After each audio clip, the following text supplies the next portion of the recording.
Halo jadi lovers, salam nyangkut buat kita semua. Oke, pada kesempatan kali ini, video kali ini saya akan membahas tentang gimana solusinya ketika kita membeli saham dan kemudian kita nyangkut di saham tersebut.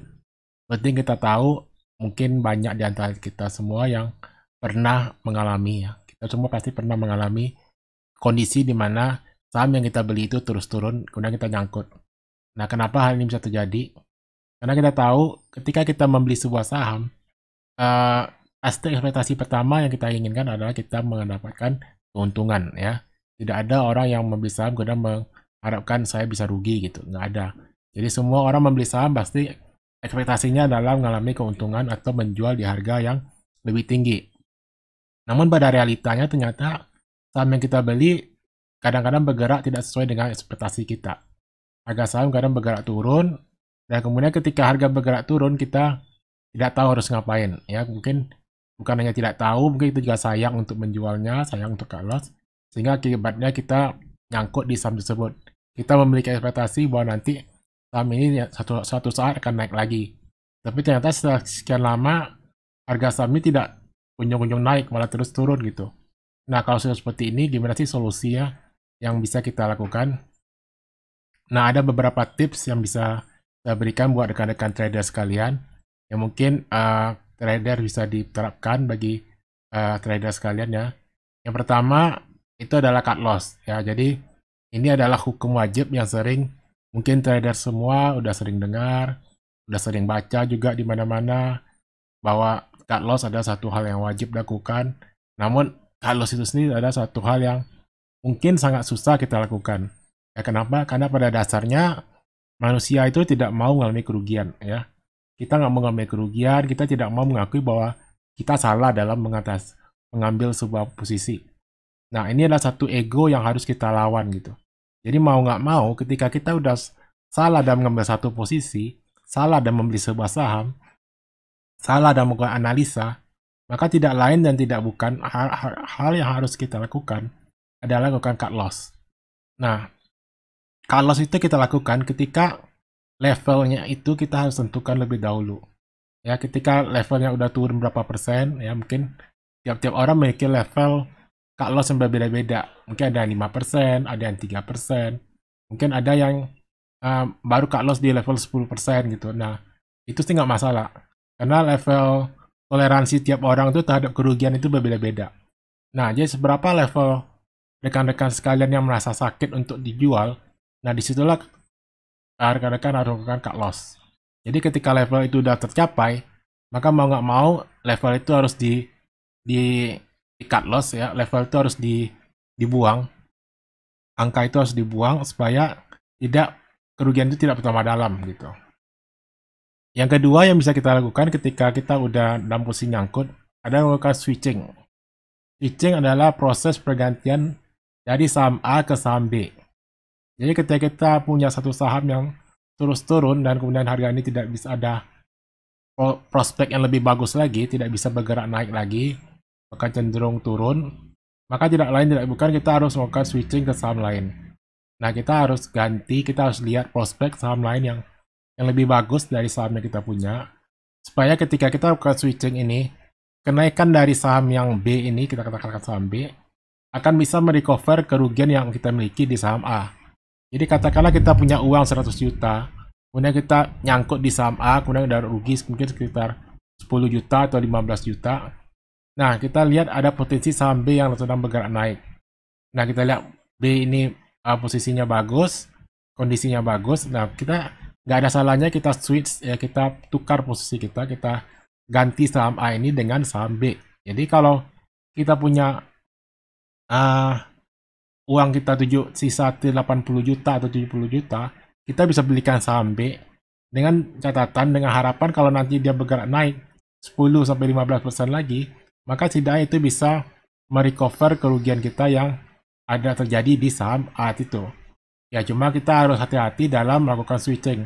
Supaya apa? Supaya jangan kita melakukan switching ini kita salah beli lagi. Jadi, jangan sampai kita pindah ke saham B, ternyata saham B turun terus lagi gitu, malah akibatnya kerugian kita yang ada malah tambah parah gitu. Jadi ibaratnya lepas dari mulut buaya masuk ke mulut harimau gitu. Jadi kita harus betul-betul melakukan analisa lebih mendalam sebelum melakukan switching ke saham yang lain. Yang ketiga adalah dengan melakukan averaging down. Averaging down mungkin bagi sebagian orang melakukan adalah satu hal yang tabu. Tapi sebenarnya averaging down bukan hal yang tabu, tapi kita bisa melakukan averaging down pada saham-saham yang memiliki fundamental bagus.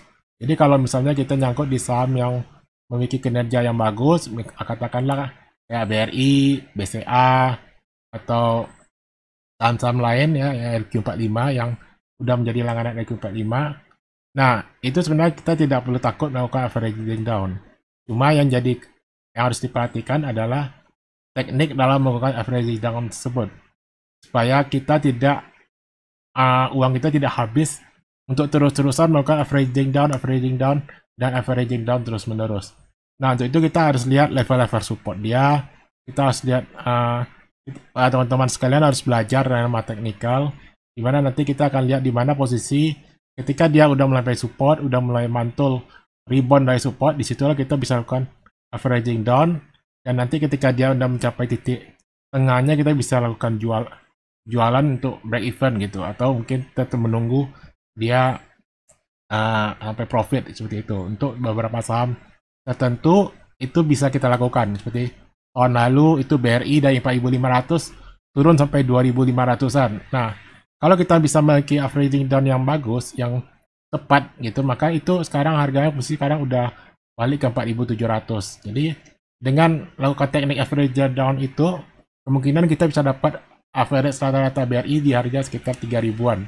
Dengan sekarang harganya udah balik di atas 4.500, maka kita udah untung sekitar 50% lebih dalam waktu 1 tahun. Nah, itu salah satu teknik yang bisa kita lakukan untuk mengatasi saham yang kita nyangkut dengan melakukan averaging down. Yang keempat adalah kita bisa melakukan teknik yang namanya short selling saham sendiri. Nah, apa itu short selling barang sendiri? Artinya kita bisa melakukan penjualan lebih dahulu terhadap barang yang kita miliki, saham yang kita miliki, dan kemudian kita bisa melakukan buyback lagi di harga bawah. Jadi katakanlah kita punya harga saham A di harga 1.000. Ketika harga udah turun ke 900, kita jualan dulu saham A itu di 900. Nanti ketika dia turun lagi ke 700, kita bisa buyback. Nah, itu yang dinamakan kita melakukan short selling di saham yang kita miliki sendiri. Nah, tentunya di sini juga harus diperhatikan jumlah lot yang harus dijual, kemudian nanti level harga yang harus kita buyback lagi. Nah, di sini nanti teman-teman harus memperhatikan level-level supportnya lagi. Nah, itu semua tentu butuh keahlian dan skill yang cukup memadai ya, supaya kita tidak salah dalam melakukan teknik averaging down ataupun juga teknik buyback tadi. Nah, kurang lebih seperti itu ya beberapa tips yang bisa saya share kepada rekan-rekan sekalian gimana mengatasi solusi ketika kita memiliki saham yang nyangkut di portofolio kita. Nah, semoga video kali ini bisa bermanfaat dan berguna buat rekan-rekan sekalian. Kalau ada pertanyaan bisa kirimkan komentar di kolom komentar di bawah. Kalau merasa video ini berguna bisa like dan share juga video ini. Dan jangan lupa kalau belum subscribe bisa subscribe ya di channel ini ya.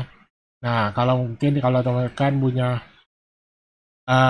punya saham yang nyangkut, mungkin bisa konsultasikan kepada kami juga, kita bisa bantu. Kita coba lihat case per case-nya, apakah harus melakukan averaging down, apakah harus melakukan switching atau melakukan short selling tadi.